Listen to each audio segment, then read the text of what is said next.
Messukylän kirkonkellot soivat vaatien islamisaation ja rajattoman maahanmuuton torjuntaa, aivan kuten Viinin porteilla, kun turkkilaiset Osmanien armeija janitsaarit yrittivät tunkea keskelle Eurooppaa.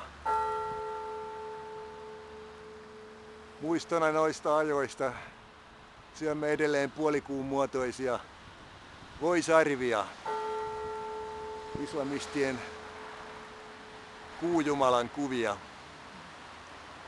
Messukylän kirkolla aikalaisdokumenttia suosi suomalaistaa. Pidä islamistit siellä, missä ovat alkujaankin. Samoin Musta Afrikka pysyköön mustana. Sieltähän on jo valkoiset karkoitettu. Etelä-Afrikka, Rhodesia. Siellä valkoisuus on jo rikos. Vetäydymme tästä Messukylän kirkon alueelta. Hyvää päivää teille ja valkoisempaa talvea teille, rakkaat suomalaiset, toivottaen. Seppo Lehto, Tampere, yhteiskuntakriitikko, maahanmuuttokriitikko, islamisaation ja rajattoman maahanmuuton vastustaja. Toimikaamme ennen kuin on liian myöhäistä.